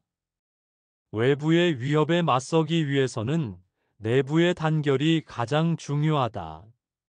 너희들은 항상 이 점을 명심해야 한다. 그는 또한 측근들에게 내가 죽은 후에는 장무가 군사력을 장준이 행정을 맡아야 한다는 유언을 남겼다. 장괴의 지혜로운 통치는 전량을 556국 시대의 혼란 속에서도 유일하게 안정된 왕국으로 만들었다. 그의 통치 기간 동안 양주는 경제적으로 번영했고 문화적으로 발전했으며 군사적으로 강력해졌다. 백성들은 비교적 평화로운 생활을 향유할 수 있었고 많은 난민들이 전량으로 몰려들었다. 장괴의 두 아들에 대한 배치는 실제로 현명한 선택이었다. 장무와 장준은 비록 성격과 능력이 달랐지만 아버지의 가르침을 잘 따라 서로 협력했다. 장무는 형으로서 동생을 존중했고 장준은 형의 군사적 재능을 인정했다. 이러한 형제 간의 화합은 전량의 안정을 유지하는 데 결정적인 역할을 했다. 323년 여름 장괴는 점점 더 침대에 누워있는 시간이 많아졌다. 그러나 그는 여전히 중요한 사안에 대해 의견을 제시했다. 그는 특히 동진과의 관계 유지와 서역 교역의 확대를 강조했다. 그의 마지막 날들이 다가오면서 전량의 궁정은 엄숙한 분위기에 휩싸였지만 국가 기계는 여전히 정상적으로 운전하고 있었다. 장괴의 지도력 아래 전량은 혼란한 시대의 안정과 번영의 모범이 되었고 그의 정치적 유산은 훗날 그의 아들들과 손자들에게 계승되어 전량은 앞으로도 수십 년간 계속해서 존속할 수 있었다. 그의 삶은 리더십과 형제 간의 화합이 어떻게 국가의 안정과 번영을 가져올 수 있는지를 보여주는 살아있는 교과서였다. 324년 봄, 장괴의 건강은 급속도로 나빠지기 시작했다. 70년의 인생과 10여 년에 걸친 전량의 통치는 그의 몸을 서서히 갉아먹었고, 이제 그는 침상에 누워 주변을 맴도는 죽음의 그림자를 느낄 수 있었다. 궁궐 깊숙한 침실 안에는 양냄새와 함께 무거운 침묵이 맴돌고 있었다. 장괴는 힘겹게 눈을 떴다. 그의 시야는 이미 흐릿했지만 마음만은 여전히 청명했다. 그는 시종에게 마지막으로 신하들과 아들들을 불러올 것을 명했다. 장무와 장준이 가장 먼저 도착했다. 장무는 맏아들답게 차분하고 신중한 모습이었지만 그 눈가에는 아버지의 병세를 걱정하는 흔적이 선명했다. 장준은 어린 나이에도 불구하고 비범한 기품을 지니고 있었고 그의 눈빛에는 날카로운 통찰력이 번뜩였다. 두 아들은 아버지의 침상 앞에 무릎을 꿇고 조용히 마지막 가르침을 기다렸다. 장괴의 목소리는 매우 미약했지만 그의 말 한마디 한마디에는 무게가 실려 있었다. 짐이 여러분을 마지막으로 만난다. 짐이 죽은 후에는 반드시 장무와 장준이 서로 힘을 합쳐 전량을 지켜야 한다. 그는 천천히 장무를 바라보며 장무야, 너는 성격이 강직하고 원칙을 중시하니 앞으로 통치자가 되어 백성들을 다스릴 때 반드시 너의 강직함을 지키면서도 유연하게 대처해야 한다고 말했다. 그리고 나서 그는 장준을 돌아보며 장준아, 너는 총명하고 판단력이 뛰어나니 내 형을 잘 보좌하여 나의 뜻을 이어받으라고 당부했다. 이 말은 단순한 유언이 아니라 두 아들의 서로 다른 성격을 깊이 이해한 뒤 내린 현명한 결정이었다. 장괴는 장무의 고지식함이 때로는 주변의 충고를 듣지 않을까 걱정했고, 장준의 지나친 영리함이 올바른 길을 벗어날까 염려했다. 오직 두 사람이 서로 협력하고 부족한 점을 보완해야만 전량이 이 혼란한 시대에 굳건히 설 수 있다고 믿었다. 이 자리에는 장총과 같은 충신들도 함께했다. 장총은 장괴의 오랜 신하로 전량 건국의 공로자 중 한 명이었다. 그의 눈에는 눈물이 가득했지만 군주와 자신의 신분을 잊지 않고 목소리를 낮춰 위로했다. 폐하 몸조리 잘하십시오. 전량의 백성들이 아직 폐하를 필요로 합니다. 장괴는 고개를 저으며 미소를 지었지만 그 미소에는 무한한 피로와 안타까움이 담겨 있었다. 짐의 시간은 이제 다 됐다. 앞으로는 너희들이 장무와 장준을 잘 보좌해 다스려야 한다. 이 말을 마치자 장괴의 호흡이 점점 약해지기 시작했다. 그는 마지막 힘을 다해 두 아들의 손을 잡고 하나로 합쳤다. 이는 마지막 당부이자 염원이었다. 324년 여름 장괴는 마지막 숨을 내쉬었다. 그의 죽음은 전량의 거대한 슬픔을 안겨주었다. 백성들은 이 은혜로운 통치자를 잃은 것을 애도하며 수많은 사람들이 자발적으로 거리로 나와 그의 영혼을 위로했다. 장무는 아버지의 유언에 따라 전량의 새로운 통치자가 되었다. 그는 평서장군과 양주목을 겸임하며 전량의 통치를 이어받았다. 장무의 성격은 실제로 그의 아버지가 걱정한 대로 고지식하고 유연성이 부족했다. 즉위 초기 그는 유교의 통치 방식을 고수하며 백성들을 어질게 다스렸지만 때로는 지나치게 원칙에 얽매여 현실 상황을 고려하지 못하기도 했다. 가장 두드러진 예는 한 번은 가뭄이 들어 농작물이 말라 죽자 어떤 관리가 군량을 풀어 백성들을 구제하자고 건의했지만 장무는 국가의 법률과 제도를 들어 즉시 실행할 수 없다고 고집부렸다. 이때 장준이 나서서 형님께 상황에 따라 변통해야 한다고 조용히 말렸다. 형님, 아버님께서 생전에 말씀하시길 법도 인정을 위해 만들어졌다고 하셨습니다. 지금 백성들이 굶주림에 시달리고 있는데 만약 법을 고수하기만 하고 백성들을 구제하지 않는다면 그것이 바로 아버님의 가르침을 저버리는 일이 아닙니까?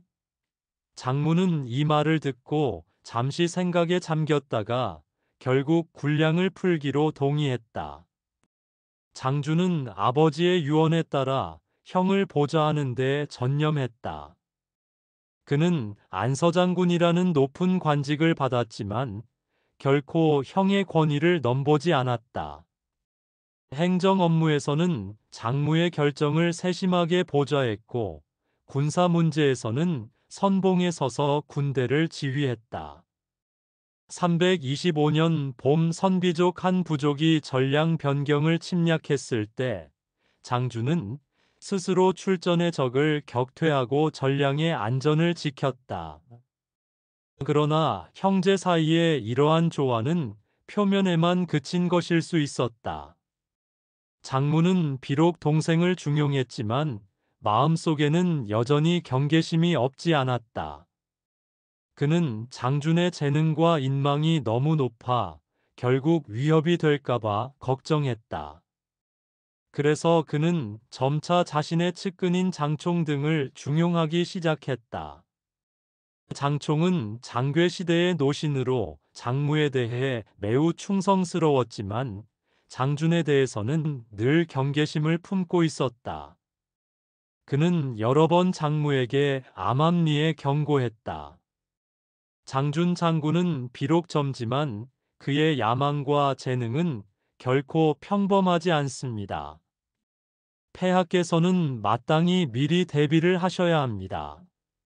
장무는 매번 이러한 말을 듣고는 장준은 내 동생이니 어떻게 나를 해치겠느냐라고 말했다. 그러나 마음속으로는 점점 더 많은 의심을 품게 되었다. 이러한 미묘한 변화를 장준이 느끼지 못한 것은 아니었다. 하지만 그는 아버지의 유언을 잊지 않고 형에 대한 충성을 계속 지켰다. 한 번은 장준이 변경에서 돌아왔을 때 어떤 부하가 그에게 권했다. 장군의 공로와 인망은 이미 조정에서 가장 뛰어난데 어찌하여 스스로 왕이 되지 않습니까? 장준은 이 말을 듣고 크게 노해 그를 즉시 체포해 장무에게 보냈다. 이로 인해 장무는 한동안 매우 부끄러워하며 안절부절 못했다. 시간은 327년으로 흘렀다. 장무의 건강이 갑자기 나빠지기 시작했다. 그는 선천적으로 체질이 약했고 즉위 후의 과로로 병세는 점점 깊어졌다. 그해 가을 장무는 병석에 누워 자신의 시간이 얼마 남지 않았음을 느꼈다. 그는 장준을 불러 자신의 침실로 들였다. 동생아, 내가 곧 아버님을 따라 떠날 것 같다. 장무의 얼굴은 창백했지만 눈빛은 유난히 맑았다. 형님, 함부로 말씀하지 마십시오. 꼭 나으실 거예요. 장준은 형의 손을 꼭 잡고 눈물을 참으며 말했다. 장무는 약하게 고개를 저었다. 내 자신의 몸은 내가 잘 안다. 이 3년 동안 사실 내 마음속에는 늘 너에 대한 미안함이 있었다. 그는 진심으로 말을 이어갔다. 나는 네가 가진 재능을 두려워했고 내가 나를 대신할까봐 걱정했다. 하지만 지금 와서 보니 내 그런 생각들은 모두 잘못된 것이었다. 아버님의 눈은 틀림이 없었다. 너야말로 전량을 지킬 진정한 인재다. 장주는 눈물을 흘리며 대답했다. 형님, 전 항상 형님을 보좌하는 것이 본분이라고 생각합니다.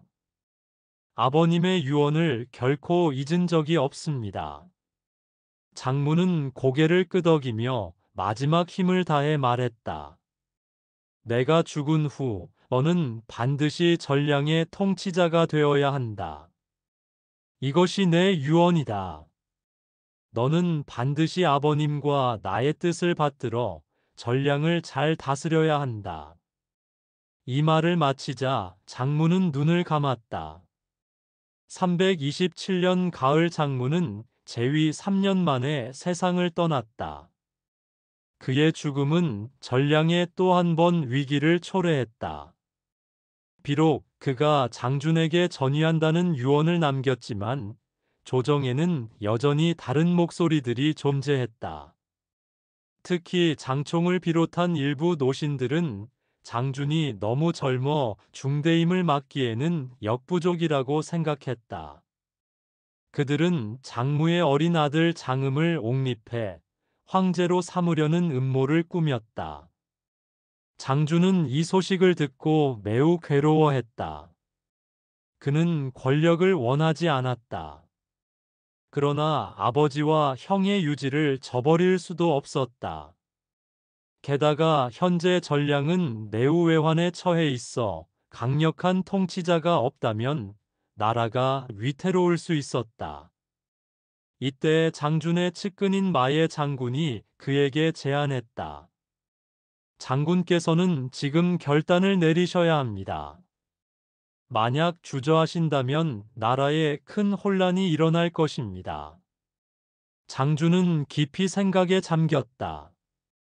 그는 아버지 장괴가 생전에 그에게 했던 말을 떠올렸다. 내 형은 고지식하니 너는 그를 잘 보좌하여 나의 뜻을 이어가야 한다. 이제 형마저 그에게 전량의 미래를 맡겼다. 그는 마침내 결심을 굳혔다.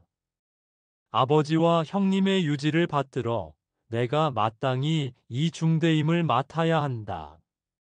다음 날 장준은 군대를 이끌고 궁궐에 들어가 조회를 주재했다. 장총 등은 여전히 반대 의견을 제시하려 했다. 그러나 장준은 단호하게 말했다. 나는 아버지의 유언과 형님의 명을 받들어 전량을 통치하고자 한다. 이것은 하늘의 뜻이자 만민의 바람이다. 만약 누구든 이에 반대한다면 마땅히 국법으로 처벌할 것이다.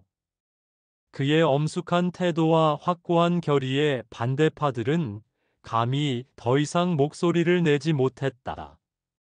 이렇게 해서 장준은 정식으로 전량의 새로운 통치자가 되었다. 그러나 그는 알고 있었다. 이는 단지 한 번의 새로운 시작에 불과했으며 앞으로 그를 기다리는 것은 더 많은 도전과 시험이었다. 그는 즉위한 지 얼마 되지 않아 중원에서 피난 온 학자들을 적극적으로 초빙하기 시작했다. 그중 가장 저명한 인물은 당시 이미 이름이 자자했던 유학자 곽영이었다. 곽영은 한해군 출신으로 영가의 난을 피해 서쪽으로 피난을 왔고 그의 학식은 매우 해박했다. 장준은 그를 궁궐로 초청해 특별히 박사라는 직위를 수여하며 학문을 가르치고 유교 경전을 연구하게 했다. 어느 봄날 장준은 곽영과 함께 궁궐의 정원을 거닐며 학문에 대해 이야기를 나누었다. 곽영은 장준에게 고대 성왕의 치국평천하의 도에 대해 설명했다. 군주께서는 인의를 행하여 백성들을 교화해야 합니다. 진시황처럼 폭정을 펴서는 안 됩니다. 장준은 진지하게 듣고 나서 깊이 고개를 끄덕였다. 선생님의 말씀은 매우 옳습니다. 저는 마땅히 아버님과 형님의 뜻을 이어 인의를 시행하여 백성들을 다스려야 합니다. 그는 즉시 명을 내려 무위에서 학교를 세우고 곽영으로 하여금 젊은이들을 가르치게 했다. 이 소식이 전해지자 많은 학자들이 전량으로 모여들었고 낙양과 장안이 전란으로 폐허가 된 뒤로는 전량이 사실상 문화의 중심지가 되었다. 그러나 평화로운 날들은 오래가지 못했다. 330년 동쪽의 후조와 서쪽의 서역이 동시에 전량을 위협하기 시작했다. 후조의 황제 성늑은 이미 중원 대부분을 점령했고 이제 그의 눈은 서쪽의 전량을 향하고 있었다. 그는 사신을 보내 장준에게 항복을 요구하는 조서를 전달했다. 한편 서쪽에서는 선비족과 강족이 연합해 전량의 변경을 자주 노략질했다. 이중적인 위협에 직면한 장준은 긴급 군사회의를 소집했다. 회의에서 마예 장군이 먼저 목소리를 높였다. 폐하 씨는 직접 군대를 이끌고 서역으로 가서 그 오랑캐 놈들을 처단하겠습니다. 그러나 다른 한 명의 노장군 송잠은 반대 의견을 제시했다. 안 됩니다. 만약 마예 장군이 서쪽으로 떠나면 동쪽의 후조가 기회를 틈타 공격해 온다면 어떻게 합니까? 신의 생각에는 후조를 먼저 처리하는 것이 좋습니다. 장준은 이 두 가지 의견을 듣고 깊이 생각에 잠겼다. 그는 일어나 큰 지도 앞으로 걸어가 한참을 바라본 뒤 말했다. 두 분의 말씀 모두 일리가 있어. 하지만 내 생각에는 후조와 맞서는 것이 오히려 더 위험하오. 성늑은 지금 절정기에 있고 그의 군대는 우리보다 훨씬 많소. 만약 우리가 정면으로 맞선다면 반드시 큰 피해를 입을 것이요. 그는 잠시 멈춤을 두고 이어서 말했다. 차라리 후조와 화친을 맺는 것이 좋소. 성늑도 우리와의 전쟁에서 큰 손해를 보는 것을 원치 않을 것이요. 이렇게 하면 우리는 서역 문제에 집중할 수 있어. 이 계획에 대해 모두가 침묵을 지키며 깊이 생각에 잠겼다. 결국 마예가 감탄하며 말했다. 폐하의 지혜는 참으로 출중하십니다. 장준은 즉시 문장에 능한 신하를 불러 후조에 보낼 국서를 쓰게 했다. 국서에서 그는 겸손한 어조를 사용했지만 동시에 전량의 군사력도 암시하며 성늑이 경솔하게 행동하지 못하게 했다. 성늑은 이 국서를 받고 그의 중요한 장수 도홍과 상의했다. 도홍은 진언했다. 폐하 장준은 비록 젊지만 매우 재능이 뛰어납니다. 게다가 전량은 지리적 이점이 있어 공격하기가 쉽지 않습니다. 차라리 그를 대장군과 양주목으로 봉해 우호 관계를 유지하는 것이 좋습니다. 이렇게 하면 우리는 남쪽의 동진을 공격하는데 전념할 수 있습니다. 성늑은 이 말을 듣고 고개를 끄덕이며 말했다. 경의 말이 맞소. 게다가 장준은 참으로 인재이니 그와 적이 되는 것보다는 친구가 되는 것이 나을 것이요. 이렇게 해서 후조는 전량과 화친을 맺고 장준에게 대장군과 양주목의 칭호를 수여했다. 동쪽의 위협이 해소되자 장준은 이제 서역 문제에 집중할 수 있게 되었다. 그는 친히 정예 기병 3만을 이끌고 서역으로 원정을 떠났다. 원정길은 험난했고 사막을 지나고 고원을 넘어야만 했다. 어느 날 군대가 한 사막 한가운데에 이르렀을 때 물이 거의 바닥나기 시작했다. 많은 병사들이 갈증과 피로로 쓰러졌다. 마예 장군이 장준에게 건의했다. 폐하, 이렇게 계속 전진하다가는 군대가 전멸할 수도 있습니다. 차라리 일단 퇴각하는 것이 좋겠습니다. 그러나 장준은 단호히 거절했다. 안 된다. 우리가 이번에 퇴각하면 서역의 각 부족은 우리가 두려워하는 줄 알고 더욱 방자해질 것이다. 그러면 앞으로 변경의 백성들은 더욱 고통받을 것이다. 그는 말을 멈추고 주변을 자세히 관찰한 후 말을 이었다. 나는 옛날 책에서 이 부근에 오아시스가 있다는 기록을 본 적이 있다. 정찰병을 보내 주변을 자세히 탐색하게 하라. 과연 몇 시간 후 정찰병이 북쪽 방향에 초록색 오아시스를 발견했다는 좋은 소식을 가져왔다. 군대는 오아시스로 이동해 목마름을 해소하고 휴식을 취할 수 있었다. 이 일로 병사들의 사기는 크게 진작되었고 모두 장준의 지혜와 결단력에 감탄하지 않는 이가 없었다. 마침내 군대가 서역의 첫 번째 작은 나라 선선국에 도착했을 때 선선국왕은 이미 전량군의 소식을 듣고 성문을 걸어 잠그고 농성 준비를 했다. 장준은 성 밖에 진지를 친 후 마예를 불러 의논했다. 선선국은 비록 작지만 지형이 험해 공격하기가 쉽지 않소. 강공보다는 지혜로 승리하는 것이 상책이요. 그는 마예에게 귓속말로 한 가지 계책을 전했다. 다음 날 마예는 일부 병사를 이끌고 성 북쪽에서 소란을 피웠다. 선선국왕은 전량군이 북문을 공격하는 것으로 생각하고 수비 병력을 대부분 북문으로 이동시켰다. 그러나 이것이 바로 장준의 계책이었다.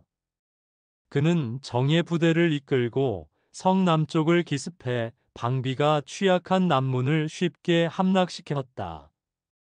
선선국왕은 할 수 없이 항복할 수밖에 없었다. 장준은 선선국왕을 관대하게 대해 그에게 여전히 선선국을 다스릴 수 있도록 했지만 전량에 복속되어 조공을 바쳐야 한다는 조건을 달았다. 이 소식이 전해지자 서역의 다른 일부 작은 나라들도 차례로 항복을 청해왔다. 장준은 이들을 모두 관대하게 대해 전량의 복속국으로 만들었고 이로 인해 비단길의 무역로가 완전히 장악되었다. 332년 장준은 개선하여 수도 고장으로 돌아왔다. 이번 원정으로 전량은 막대한 경제적 이익을 얻었을 뿐만 아니라 서역에서의 영향력을 크게 확장했다. 이후 몇 년 동안 장준은 내정에 전념해 농업과 상업을 발전시키고 교육을 장려했다. 그는 매년 봄과 가을이 되면 민간을 시찰해 백성들의 생활을 직접 살폈다. 어느 가을날 장준은 곽영과 함께 고장 성 밖의 한 마을을 시찰했다. 그는 한 노인이 논에서 일하는 것을 보고 직접 말에서 내려 노인과 대화를 나누었다. 노인네 올해 수확은 어떠신가? 노인은 처음에는 이 젊은이가 전량의 최고 통치자라는 것을 알지 못했지만 그의 겸손한 태도에 감동에 털어놓기 시작했다. 올해는 날씨가 좋아 수확이 나쁘지 않습니다. 게다가 군주님께서 세금을 줄여주셔서 겨우 먹고 살만합니다. 장주는 이 말을 듣고 마음이 따뜻해졌다. 그는 노인에게 일부 은화를 주며 말했다. 날씨가 추워지고 있으니 좀 좋은 옷을 사드시오. 노인이 은화를 받아들고 감격해 어쩔 줄을 몰라 하자 장주는 이미 말에 올라 다른 곳으로 떠나고 있었다. 곽영이 장준에게 말했다. 폐하의 인자하심은 바로 고대 성왕의 풍모입니다. 장준은 미소 지으며 대답했다. 백성들이 편안하게 생활하는 것이 바로 나의 가장 큰 소원이요. 335년 장준은 다시 한번 큰 시험에 직면했다. 후조에서 성륵이 병으로 죽고 그의 조정이 혼란에 빠지자 일부 장수들이 장준에게 후조를 공격할 것을 권했다. 마예 장군이 특히 목소리를 높였다. 폐하, 이것은 하늘이 주신 기회입니다. 후조는 지금 내분으로 혼란스러우니 우리가 군대를 출동해 동쪽으로 진군하면 옛날 양주의 잃은 땅을 회복할 수 있습니다. 그러나 장주는 이 제안을 거절했다. 안 된다. 우리가 비록 후조와 화친을 맺었지만 그들이 어려움에 처했을 때 기습하는 것은 의리가 아니다. 게다가 후조의 군사력은 여전히 강대해 만약 실패하면 도리어 그들에게 빌미를 줄 것이다. 그는 일어나 모든 신하들을 돌아보며 단호하게 말했다. 우리는 마땅히 선왕들의 가르침을 따라 인의로 나라를 다스려야 하지 남의 어려움을 틈타 이익을 취해서는 안 된다. 장준의 이 결정은 많은 신하들의 경배를 받았지만 동시에 일부 강경파들의 불만도 샀다. 그러나 시간이 증명했듯이 장준의 판단은 옳았다. 후조는 비록 일시 혼란스러웠지만 여전히 강대한 국력을 유지하고 있었고 만약 전량이 이때 공격했다면 오히려 참패를 당했을 것이다. 339년에 이르러 전량은 장준의 통치 아래 점점 더 강성해졌다. 백성들은 편안하게 생활했고 창고는 가득 찼으며 군대는 강해졌다. 장준은 아버지 장괴와 형 장무가 남긴 유업을 훌륭히 계승하고 발전시켜 556국식이 가장 안정되고 번영한 왕국으로 만들었다. 어느 여름날 장준이 궁궐의 높은 누각에 올라 먼 곳을 바라보고 있었다.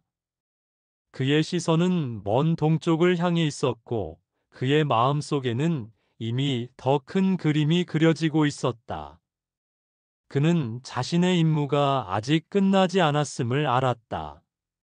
전량의 미래는 여전히 그가 이끌어 나가야 했고 이 한 조각 낙토를 지키기 위해서는 더 많은 지혜와 용기가 필요했다. 346년 가을 장준의 건강은 눈에 띄게 악화되었다.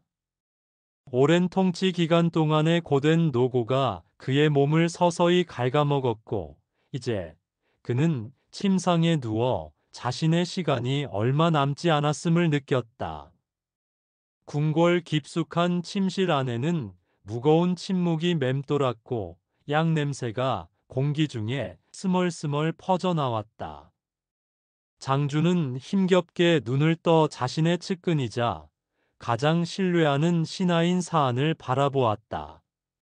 사안은 장준의 오랜 친구이자 조언자로 그의 눈에는 깊은 우려가 가득했다.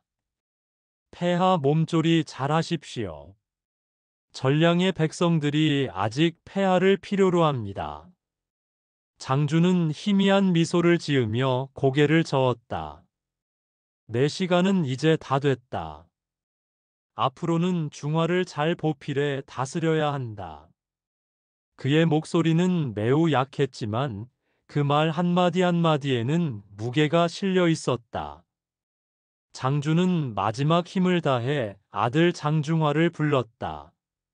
18살의 장중화는 아버지를 닮아 총명하고 신중했지만 아직은 젊은 나이에 통치의 무게를 짊어지기에는 역부족이었다. 중화야, 아버지가 이제 곧 너에게 이 나라를 맡기고 떠난다. 장준은 아들의 손을 꼭 잡으며 말했다. 아버지의 가르침을 잊지 말고 백성들을 자식처럼 사랑하며 현자를 가까이 하고 소인을 멀리 해야 한다. 장중화는 눈물을 흘리며 고개를 끄덕였다.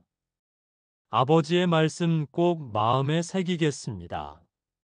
장준은 다시 사안을 돌아보며 당부했다. 경은 중화의 가장 큰 버팀목이 되어 다오.